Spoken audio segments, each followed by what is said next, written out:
Story number 4. Is it fair to say that there are some weird things going on in sports?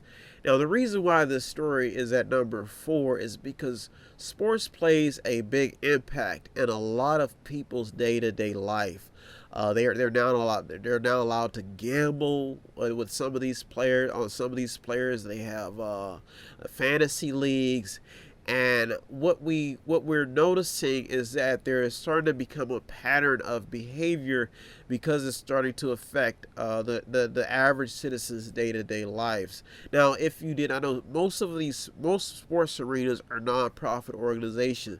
So when you see odd behavior, it has you wondering where we're headed when it comes to not only the ethics of sports, but how we treat athletes and the behavior. I know a lot of people have seen, have been keeping an eye on cases like Antonio Brown, Felipe Vasquez. Antonio Brown, who was under investigation for sexual assault, he made some shots at some of the owners. So is this a cry for help by some of the athletes? And sometimes it's even interesting on what the athletes are taking that may be affecting their behavior. What could be happening to them within the sport? Concussions, brain treatments, and how some athletes are seeing a pattern of behavior, according to some reports from past things that happened to what we're seeing now.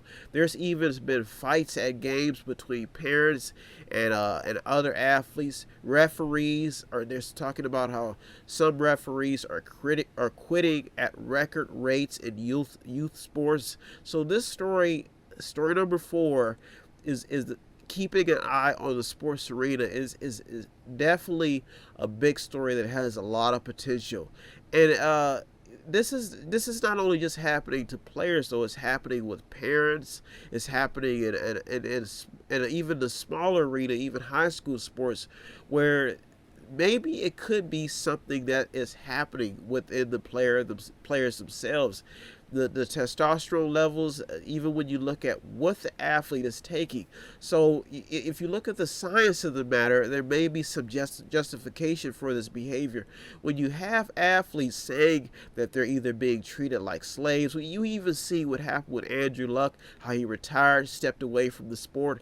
This is a very, very critical matter because of the fact that, like I said, most of these organizations are nonprofits, and they get a lot of money to not only support benefits. This is a big business that employs a lot of people, and if it becomes tainted or in any way, a lot of people could lose jobs. And that's why when you look at this story and all of this reality now, is starting to create light bulbs that are going off in some people's head, and it's keeping this story on the radar.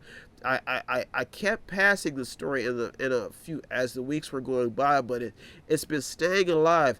When you see case after case, sexual assault case after sexual assault case, it has to kind of ring a bell that something may be happening within the sports arena. Now, they're even talking about how some Philadelphia Eagles players were called off practice due to a rash of injuries. So even when you look at what sports are doing to the athletic body, some people sign the papers, they know what they're doing, but when you look at the arena on the prevention, is the sport is the arena itself, not only just in football, but in baseball, basketball, soccer, all other sports as well, rugby, lacrosse.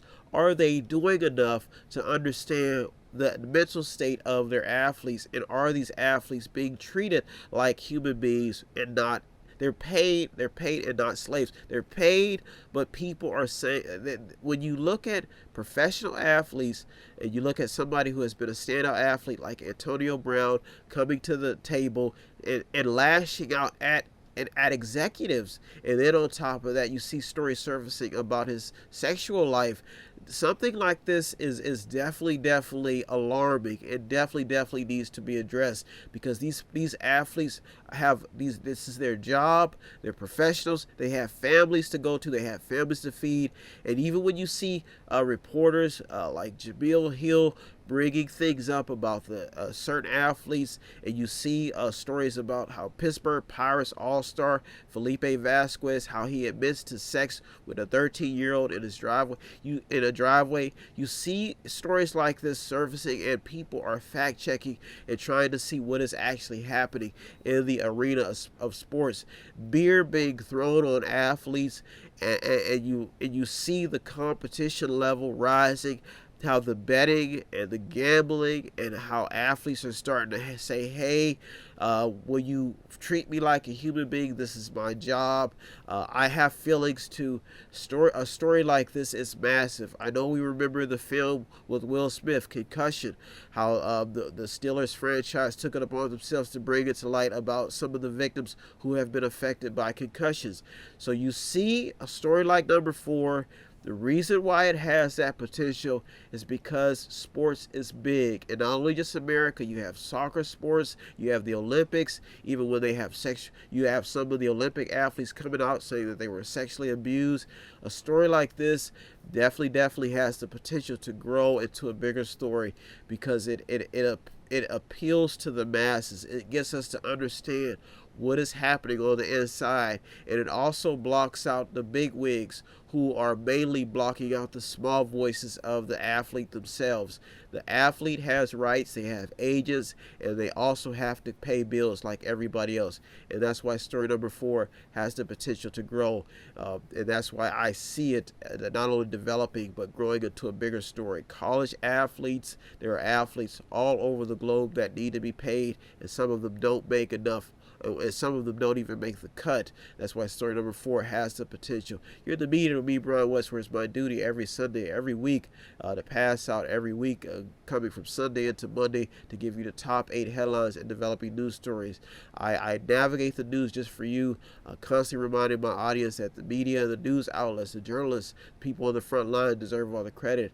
I just do this for the greater good of the public. So if you want to help out my cause, it doesn't take much. If you want to check out the stories that did make it in or almost made it in, METHOD, the number 8, INC.com, methodae.com, where you can buy something, click on something, watch something, read something, or just sponsor a program. That's METHOD, the number 8, INC.com, methodae.com, where you can buy something, click on something, watch something, read something, or just sponsor a program.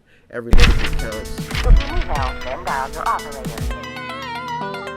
Have no fear, fellow citizens. The Mediator is here.